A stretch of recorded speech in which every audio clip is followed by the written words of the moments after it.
बिस्मिल्लाहिर्रहमानिर्रहीम और अस्सलाम वालेकुम। 6 मार्च और पाकिस्तान में जुमेरात की रात। आज अभी तक की अहम खबरें और मेरा तजिया।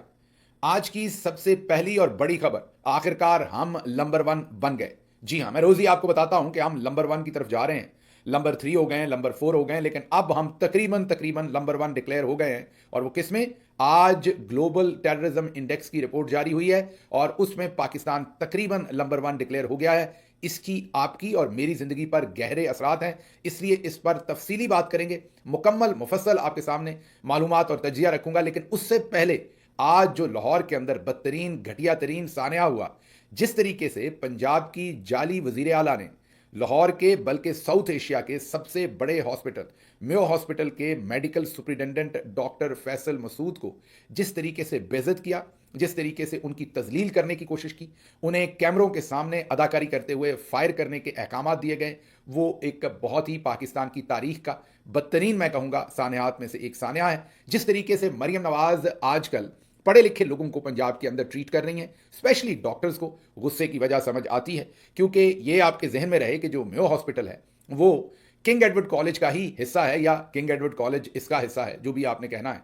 और याद कीजिए कि बाजी मरियम यहां पर एक मजमून भी पास नहीं कर सकी थी। सफारिश से दाखिला तो ले लिया था किंग एडवर्ड मेडिकल कॉलेज में, लेकिन उसके बाद पहले ही साल के आखिर पर इन्हें वहां से फारिग कर दिया गया था, निकाल दिया गया था। ये फेल हो गई थी। यहां तक बदतरीन सूरत हाल थी कि ये क्लासेस की जो इनकी हाजिरी थी, अटेंडेंस थी, वो ही पूरी नहीं थी, और बाद में एग्जाम्स के अंदर जो इनकी काबिलियत होनी थी वो तो आपको पता ही है। बहरहाल अब वो जो गुस्सा है किंग एडवर्ड कॉलेज पर, वो जो अनाद है, वो जो बुग्स है, वो जो कीना है, वो अब पढ़े लिखे और मुअज़्ज़ज़ डॉक्टर्स पर निकल रहा है। आपको थोड़ा सा बैकग्राउंड बता दूं, बहुत सारे लोगों को शायद ना मालूम हो, बहुत सारों को तो मालूम होगा। मेयो हॉस्पिटल तकरीबन साउथ एशिया का सबसे बड़ा हॉस्पिटल है। क़याम पाकिस्तान के वक्त 1940 में ये 300 बेड्स का हॉस्पिटल था, और उस वक्त भी ये साउथ एशिया का सबसे बड़ा हॉस्पिटल था। इस वक्त तकरीबन ये 2500, प्रिसाइजली 2300 कुछ या 2400 के करीब, ये 2500 बेड्स पर मुश्तमिल हॉस्पिटल है, और इसलिए साइज के एतबार से इसको साउथ एशिया का शायद सबसे बड़ा हॉस्पिटल भी, या सबसे बड़े हॉस्पिटल्स में से एक हॉस्पिटल कहा जाता है। मेयो कहाँ से आया? अर्ल ऑफ मेयो एक वॉइसराय थे, ब्रिटिश वॉइसराय, उनके नाम पर यह रखा गया। 1870 में यह कंप्लीट हुआ, और 1871 1871 में इसने मरीज देखने शुरू किए। आप खुद सोच लीजिए कि ये कितना पुराना ये दरसगाह भी है और हॉस्पिटल भी है, क्योंकि यहाँ पर किंग एडवर्ड के जो डॉक्टर्स हैं उनकी जो पेशा वराना तरबियत है वो भी यहीं पर होती है। और आप सबको पता है कि वो हॉस्पिटल, उसके साथ साथ वो मेडिकल कॉलेज, अब तो यूनिवर्सिटी है, उसने पाकिस्तान के लिए कितना नाम समेटा है पूरी दुनिया के अंदर, और किस तरीके से इंसानियत की खिदमत की है। वहीं के डॉक्टर फैसल मसूद, जो कि ऑर्थोपीडिक सर्जन है। यहाँ पर आपको ये बता दूं कि ऑर्थोपीडिक सर्जन या ऑर्थोपीडिक का जो शोबा है, ये बहुत ही कंपैरेटिव है। खुसूसन अमेरिका में अगर आपने ऑर्थोपीडिक सर्जन बनना है तो सबसे मुश्किल इसके अंदर एंट्री है। स्पेशलाइजेशन के अंदर सबसे मुश्किल होता है कि आपको इसकी फेलोशिप जो है वो मुयसर आ सके, और बहुत ही कम पाकिस्तानी हैं, लेकिन बहुत ही कम पाकिस्तानी जो हैं वो ऑर्थोपीडिक सर्जन हैं। तो सबसे पहले तो आपको ये जहन में रहे कि ये जो डॉक्टर फैसल मसूद हैं, ये डॉक्टर तो हैं ही, सभी डॉक्टर काबिल होते हैं, सभी डॉक्टर बायसे इज्जत होते हैं, क्योंकि वो इंसानियत की खिदमत कर रहे होते हैं। हमें अंदाज़ा भी नहीं होता कि कितना मुश्किल काम वो कर रहे हैं, और दिन रात। ये सोचिए कि वो कोई फिल्म का सेट नहीं है, ये मुन्ना भाई MBBS नहीं है कि आपने 5 मिनट के लिए काम करना है। एक डॉक्टर के शब रोज़ को सोचिए, वो सारा दिन ट्रेजिडी और फिर मुस्कुराहटों के साथ डील करते हैं। जो सेहतियाब हो जाता है उसके चेहरे पर, जिसकी दर्द डॉक्टर कम कर देता है, उसके चेहरे पर मुस्कुराहट आती है, दुआ आती है, वो कोई ना कोई उसको ब्लेसिंग देता है। और लेकिन हर रोज़ वो मैयतों को भी डील करते हैं, आंसुओं को, सिसकियों को, इमोशंस को, और ख़ुद भी वो एक इंसान होते हैं, उनके अपने बीवी बच्चे, घर बार सब कुछ है, उसके बावजूद डट कर अपना काम। और ये कोई पाकिस्तानी डॉक्टर्स की बात नहीं कर रहा, पूरी दुनिया में एक मुश्किल प्रोफेशन है। It's not an easy profession, it's a very difficult profession. आपको अपनी इमोशनल इन्वेस्टमेंट करनी पड़ती है, आपको अपनी फिजिकल इन्वेस्टमेंट करनी पड़ती है। दुनिया में शायद कम ही ऐसे प्रोफेशन आजकल हों जिसमें इतनी लंबी शिफ्ट्स करनी पड़ती हैं जितनी डॉक्टर्स को करनी पड़ती हैं। आज की दुनिया में भी, आज की मॉडर्न दुनिया में, जब कहीं और अगर आपसे इतना लंबा काम लिया जाए तो वहाँ पर लॉज आ जाएं और आपको स्लेवरी डिक्लेयर कर दी जाए, लेकिन आज भी डॉक्टर्स जो हैं वो 36, 40 और उससे भी लंबे घंटों की शिफ्ट्स जो हैं वो हॉस्पिटल्स के अंदर करते हैं। बहरहाल डॉक्टर फैसल मसूद, जो कि मेडिकल सुपरिटेंडेंट हैं मेयो हॉस्पिटल के, आज वो मरियम नवाज के अताब का शिकार बने। और मरियम नवाज ने उनके साथ किया क्या, मैं बोलूंगा तो आपको यकीन नहीं आएगा। ये जरा वीडियो देखिए। आपको तो कुछ पता नहीं, आपको किसने रखा हुआ है? The guy needs to be fired. शुक्र करिए मैं आपको अरेस्ट नहीं करा। आपको पता ही नहीं कि आपके पेशेंट के साथ हो गया। आपने देख लिया, इसमें तहकीर आपने देख ली, आप कौन हैं, आपको यहां किसने रखा हुआ है, आप यहां पर एमएस हैं। अब जो मेडिकल सुपरिटेंडेंट होता है वो एक अहम पोजीशन होती है, हॉस्पिटल का सरबराह होता है, हॉस्पिटल का इंतजामी सरबराह होता है। अब अगर चीफ मिनिस्टर पहले गई हैं तो जाहिर है उनका इंट्रोडक्शन हुआ होगा वहां जाकर, मेडिकल सुपरिटेंडेंट ने ही उन्हें रिसीव किया होगा। उसके बाद अगर उन्हें कुछ बुरा लगा है तो हेल्थ सेक्रेटरी साथ होंगे, वो उनको बताएंगे, और यही काम हेल्थ सेक्रेटरी जो है वो अगले दिन एक नोटिफिकेशन की शक्ल में कर सकते थे और उनको कन्वे कर सकते थे कि आप इस हॉस्पिटल में, या कोई कमेटी बनती जो लोग मेडिसिन को जानते, मेडिकल को जानते और पता करते कि वहां पर क्या मसाइल है, उसमें क्या मेडिकल सुपरिटेंडेंट का कसूर है या किसी और का कसूर है। लेकिन मरियम साहबा ने एक तो पूछा कि भाई तुम कौन हो, तुम्हें किसने यहां रखा हुआ है। अब बाजी मरियम क्योंकि खुद पढ़ी लिखी नहीं है, उन्हें यह नहीं पता कि ये रखा हुआ, निकाल दिया, रखा हुआ, ये अल्फाज जो है ये आपको वैसे तो अपनी कामवाली के लिए भी इस्तेमाल नहीं करने चाहिए, लेकिन आप चलें करती होंगी और आपको आदत होगी, आपके पूरे खानदान को आदत होगी कि आप कामवाली, ड्राइवर, फलाने को रख लिया, निकाल लिया। ये तमाम बहुत ही मोतबर प्रोफेशन है। ये प्रोफेसर साहब हैं, ये डॉक्टर हैं, ये एक ऑर्थोपेडिक सर्जन हैं और ये लाखों लोगों की दुआएं इनके पीछे हैं। और बहुत ही मेहनत करने के बाद उस कॉलेज जहां पर आप एक मजमून पास ना कर सकी, वो इस शख्स का सिर्फ एंट्री पॉइंट था। उसके बाद इसने पता नहीं कितने मजामीन पास किए, पहले तो वो 5 साल पास किए, फिर हाउस जॉब, फिर इसने अपनी फेलोशिप, फिर इसने कौन कौन से बोर्ड सर्टिफिकेशन, पूरी जिंदगी इसको पढ़ते हुए निकल गई और अभी भी ये पढ़ रहा है और आप उसके साथ सबके सामने ये ट्रीटमेंट कर रही हैं। लेकिन अब मैं आपको जब हकीकत बताऊंगा तो आप और भी परेशान हो जाएंगे। डॉक्टर फैसल मसूद जो है उन्होंने आज से कोई तकरीबन कोई 1 महीना पहले एक ख़त लिखा पंजाब गवर्नमेंट को और इस पोजीशन से रिज़ाइन करने को कहा। उन्होंने कहा कि मुझसे ये चार्ज वापस ले लिया जाए, मैं यहाँ पर काम नहीं करना चाहता। अब आप सोचेंगे अगर उन्होंने खुद इस्तीफ़ा दिया हुआ है तो फिर मरियम नवाज शरीफ साहबा ने जाके उनको निकालने की बात की। जी हाँ, मरियम नवाज शरीफ इंस्पायर्ड हैं संजय दत्त से और उनकी फिल्म मुन्ना भाई MBBS से, इसलिए वो वही गिमिक्स करना चाहती हैं। और क्योंकि वो अपने आप को कैरी बहुत अच्छा करती हैं और स्पीच बहुत अच्छा करती हैं और उनके पीछे सबसे ताकतवर शख्सियत खड़ी हुई है पाकिस्तान की, तो अब इंसानों को तो वो इंसान समझेंगी नहीं। इसलिए उन्होंने फैसला किया कि जो मेडिकल सुपरिटेंडेंट खुद कह चुका है कि मुझे अलग कर दीजिए, मैं इस पोजीशन पर काम नहीं करना चाहता, 1 महीने के बाद, तकरीबन प्रिसाइजली 24 दिन के बाद, उन्होंने 12 फरवरी को यह खत लिखा था। आज 6 मार्च वाले दिन उनको जाकर कहा जा रहा है कि आपको नौकरी से निकाल रहे हैं। तो ये जो 24-25 दिन के बाद मरियम साहबा को याद आया, इसकी भी वजह बताता हूं। 3 वजूहात थी जिनकी वजह से डॉक्टर साहब ने कहा था कि मैं मेडिकल सुपरिटेंडेंट की पोजीशन पर कंटिन्यू नहीं कर सकता। वजह एक ये थी कि अस्पताल के अंदर अद्वियात, सफाई और सिक्योरिटी के बिल जो थे उनके पिछले 3 माह से वाजबात अदा नहीं दिए गए थे। अब डॉक्टर साहब का अपना हॉस्पिटल तो है नहीं, वो हॉस्पिटल, जब वो अपने दफ्तर जाते थे तो लोग उनकी जान खाते थे, खानी भी चाहिए, महंगाई आपके सामने है और लोगों को 3-3 महीने से तनख्वाहें नहीं मिली, सफाई का अमला हो या मेडिसिन की, जिनसे मेडिसिन की सप्लाई लेते हैं वो हो। तो डॉक्टर साहब ने मुतद्दद खत, ये मैं आपको अंदर की खबर दे रहा हूँ, मुतद्दद खत जो है वो पंजाब गवर्नमेंट को लिख के कि हजूर वाला हमें ये पेमेंट कर दीजिए, क्योंकि आप तो याद करें टिकटॉक बनाई थी, बाजी लोगों को दवाइयाँ दे रही हैं, बड़ा बड़ा नाम समेट रही हैं कि मैं हेल्थ के अंदर बहुत कारनामे सर अंजाम दे रही हूँ। तो जाहिर है हेल्थ के कारनामे अस्पतालों के थ्रू और डॉक्टरों के थ्रू और नर्सेज के थ्रू ही अंजाम दे रहे हैं ना, किसी वेल्डर या किसी स्कूल के टीचर या प्रोफेसर या वकील या जज के थ्रू तो नहीं देने। तो अब डॉक्टर साहब ने कहा कि हॉस्पिटल में पिछले 3 महीने से आपने तनख्वाहों के पैसे नहीं दिए तो वो बराए मेहरबानी रिलीज कर दें। फिर उन्होंने कहा कि ये वाजबात जो है ये 3 अरब रुपए के करीब पहुंच गए। मैंने पहले भी आपको बताया कि ये साउथ एशिया का सबसे बड़ा हॉस्पिटल या सबसे बड़े हॉस्पिटल्स में से एक है, लेकिन उनको चंद करोड़ रुपए रिलीज किए गए। अब वो जो चंद करोड़ दिए गए वो जिसको पेमेंट करेंगे, जिसको नहीं करेंगे वो तो वहां पर एक नया जूतम बाजार शुरू हो जाएगा। डॉक्टर साहब ने फिर तंग आकर MS के ओहदे से अपने आप को अलग करने की दरख्वास्त कर दी 12 फरवरी को। आज मरियम नवाज शरीफ साहबा, जो उनका अपना इस टाइम इंट्रोडक्शन है वो ये है कि वो जाली वज़ीर आला है, दूसरा इंट्रोडक्शन उनका ये है कि वो नवाज शरीफ की साहबजादी हैं, तीसरा इंट्रोडक्शन उनका ये कि वो मियाँ शरीफ की पोती हैं और चौथा इंट्रोडक्शन उनका ये है वो कैप्टन सफदर अवान की ज़ौजा है। अब ये जो मरियम नवाज साहबा हैं ये वहाँ पर जाके जिस तरीके से आज डॉक्टर्स के खिलाफ इनकी रौनत है, जो डिस्गस्टिंग बिहेवियर, और मैं वहाँ पर जो खड़ी ब्यूरोक्रेसी है, जो चीफ सेक्रेटरी हैं जैसे वो मुंह छुपाए खड़े हैं, दूसरे लोग हैं, आई फेल्ट डिस्गस्टेड कि इनमें से कोई शख्स इस बेवकूफ़ पागल वज़ीर आला को नहीं समझाता कि आप लोगों को ऐसे ट्रीट नहीं कर सकते।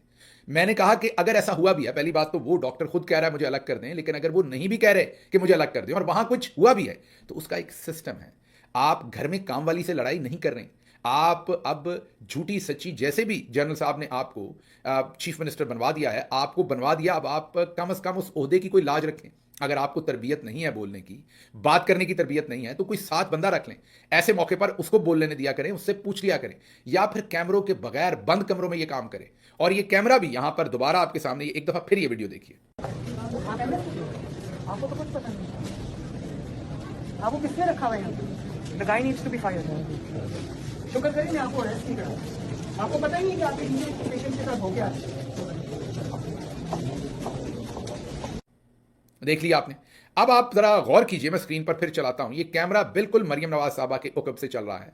मीन ये उन्हीं का कैमरामैन है। मैं क्योंकि ये काम किया है सारा टाइम, मीडिया को ही डील किया है, तो ये मरियम नवाज का ऑफिशियल कैमरामैन है जिसने इसको रिकॉर्ड किया है। और उनके मुताबिक ये उनका एक पीआर स्टंट है। ये सोचे बगैर कि एक professor doctor Faisal Masood, orthopaedic surgeon, जिसकी पूरी उम्र गुजर गई इस प्रोफेशन में, जिसके लातादाद स्टूडेंट्स होंगे जो डॉक्टर्स होंगे और पूरी दुनिया में खिदमात दे रहे होंगे, उस शख्स की बेइज्जती करके ये मोहतरमा अपनी पीआर कर रही है।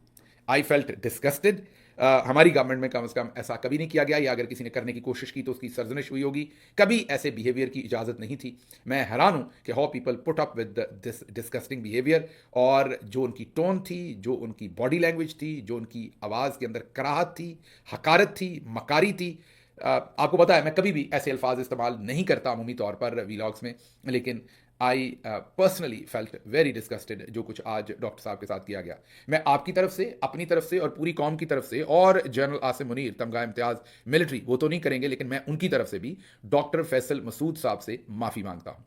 यहाँ पर एक और बड़ी इंपॉर्टेंट बात है कि 1940, जी हाँ, मार्च का ही महीना था, और 1940 में कायदे आजम रहमतुल्लाह अलैह ने म्यो हॉस्पिटल का विजिट किया था।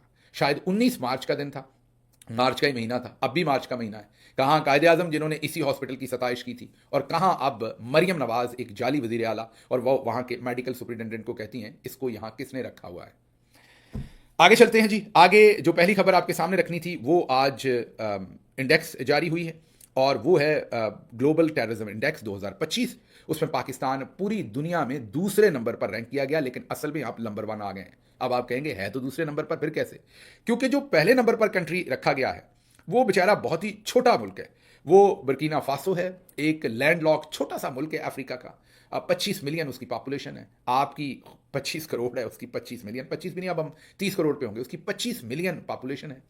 तो आप खुद ही समझ सकते हैं कि वो बहुत ही छोटा कंट्री है, लैंडलॉक्ड है। वो अफ्रीका का पाकिस्तान कह लें उसे, वो बस मार्जिनली थोड़े से नंबरों से हमारे ऊपर है, और वो 8581 वहाँ पर स्कोर है, और हमारा 8374 है। बस ये ऐसे ही कोई 200 या 200 से कम का फ़र्क है, जो हमने, मेरा ख्याल है, अल्लाह ना करे ऐसा हो, लेकिन जो हमारी हरकतें अगले 2 महीने में हमने बराबर कर देनी है। तो आपको मुबारक तो नहीं दे सकता, लेकिन क्योंकि किसी अच्छी चीज़ में तो हम नंबर 1 नहीं आए, लेकिन बहरहाल अब जनरल साहब की और दूसरों की दिन रात मेहनत से आप जो है वो नंबर 1 की तरफ गामजन है, और ऑलमोस्ट आ चुके हैं। और आप में 2 दर्जे आप ऊपर चढ़े हैं इसमें।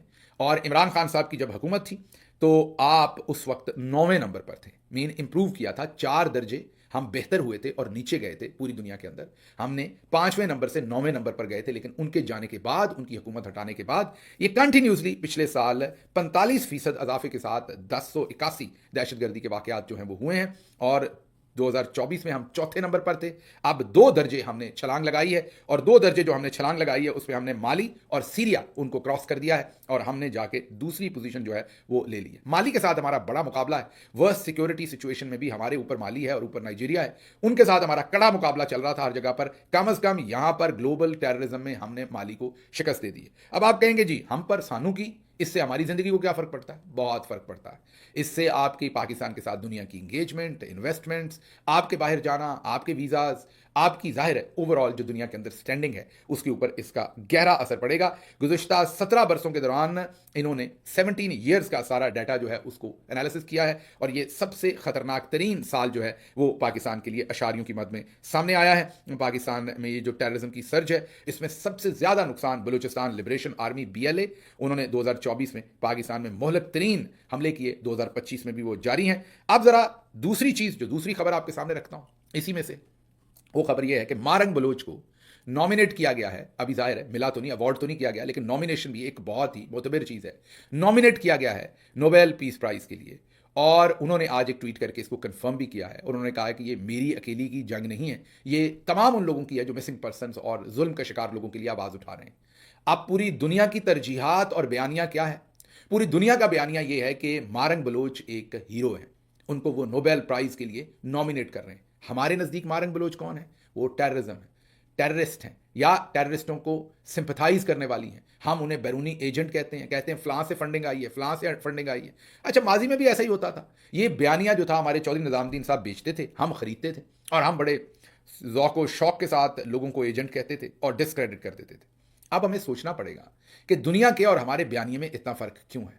दुनिया का बयानिया यह है कि वो एक नोबेल काम कर रही हैं और हमारा बयानिया ये कि वो टेररिज्म को सपोर्ट कर रही हैं और मुल्क में इंतशार फैला रही हैं। जब तक हमने होश के नाखुन ना लिए और दुनिया के साथ अपने बयानिए को हमने मिक्स ना किया तो फिर मामला जो हैं वो हमारे हाथ से निकल जाएंगे। यहाँ पर एक और बात बहुत ही काबिल ज़िक्र है कि हिंदुस्तान 14वें नंबर पर है यहाँ। हालांकि वहाँ पर कश्मीर का मामला आपके सामने है और हमने तो किसी की टेरिटरी पर कब्जा नहीं कर रखा, हिंदुस्तान ने तो कर रखा है, उसके बावजूद वो 14वें नंबर पर है। और यहाँ पर यह भी जहन में रखा जाए कि अफगानिस्तान 9वें नंबर पर है। जी हाँ, तो इसलिए आप खुद सोच लीजिए कि आज हमारी हालत जो है वो अफगानिस्तान और इन तमाम चीज़ों से जो है वो आगे निकल गई है। अच्छा जी, जो तर्जमान दफ्तर खारजा है उन्होंने कहा है कि हमने जो शरीफुल्लाह को गिरफ्तार करके अमेरिका के हवाले किया है वो अक़वाम मुत्तहिदा की जो करारदादें हैं उनके मुताबिक किया, लेकिन अक़वाम मुत्तहिदा की करारदादों के मुताबिक हम पाकिस्तान के अंदर यास्मीन राशिद को इंसाफ नहीं दे रहे। हम उन्हीं करारदादों के तहत आफिया सदीकी की रिहाई नहीं मांग रहे। हम उन्हीं करारदादों के तहत जुडिशरी को और मीडिया को इंडिपेंडेंट नहीं रहने दे रहे। हमें अंदर करारदादों का नहीं पता, बाहर हमें पता है। अच्छा जी, अगली खबर जो है वो इसी से मुंसलिक है और वो है कामरान शाहिद साहब का एक तजिया। उन्होंने कहा कि एस्टेब्लिशमेंट समझती है जब से इमरान खान जेल में गए हैं तहरीक इंसाफ पर क्रैकडाउन हुआ है, मुल्क में फितना फसाद कम हुआ है। एस्टेब्लिशमेंट समझती है सब ठीक जा रहा है, सही हुआ है कि एक सियासी पार्टी का मास्टरमाइंड बंद हुआ है। मतलब कि जब से इमरान खान साहब को अंदर किया है सब अच्छा है, मुल्क के अंदर सब अच्छा हो रहा है। अब जरा ग्लोबल टेररिज्म इंडेक्स में हमारा नंबर 1 होना वो ज़रा देख लीजिए और इधर मारंग बलोच साहबा का नोबेल प्राइज़ देख लीजिए। सिक्योरिटी सिचुएशन में दुनिया में हम तीसरे वर्स्ट तरीन कंट्री देख लीजिए। गंदम की सूरत हाल देख लीजिए कि अब गंदम हमारी पूरी नहीं हुई, $1 अरब की बाहर से लेनी पड़ेगी। कपास 34% कम हो गई है। 500 में से 187 फैक्ट्रीज टेक्सटाइल की बंद हो गई हैं, 147 उनमें से पंजाब में है। अफरात ज़र की हालत देख लीजिए। हेपेटाइटिस जो है वो पूरी दुनिया में हम नंबर 1 पर चले गए, उसमें भी हम नंबर 1 हैं। हमारे 10%, 9 से 10% लोग उसमें हैं। 2 करोड़ 60 लाख बच्चे स्कूलों से बाहर हैं। कर्जा हमें कोई दे नहीं रहा। हमारा वजीर खजाना कहता है कि हम पूरी दुनिया में अपनी साख खो चुके हैं। हमारा वजीर दिफा कहता है कि हम दिवालिया हो चुके हैं। हमारा वजीर दिफा बोलता नहीं है जब हिंदुस्तान का वजीर दिफा और नेशनल उनका सिक्योरिटी का एडवाइजर कहता है कि हाँ हमने, गार्डियन की स्टोरी पे कहता है हाँ हमने 20 पाकिस्तानियों को पाकिस्तान में घुस के मारा है और आइंदा भी मारेंगे। हम जवाब नहीं देते। उसके बाद भी वो ब्रिगेडियर हमजा को शहीद करते हैं, उसके बाद भी वो आमिर सरफराज तांबा का कत्ल करते हैं, उसके बाद भी वो इन तमाम चीज़ों में पाकिस्तानियों की शहादतें, अभी स्वाबी में भी एक और उन्होंने किलिंग की है। तो ये तमाम चीज़ें पाकिस्तान में हो रही हैं, लेकिन कामरान शाहिद साहब बता रहे हैं कि एस्टेब्लिशमेंट कहती है कि सब अच्छा चल रहा है। और मेरा ख्याल अच्छा यही चल रहा है कि मरियम नवाज शरीफ साहबा अपने आप को कैरी बहुत अच्छा करती हैं और तकरीर बहुत अच्छा करती हैं। अब आप भुगतिए। अल्लाह आपका हामी नासिर हो। पाकिस्तान जिंदाबाद।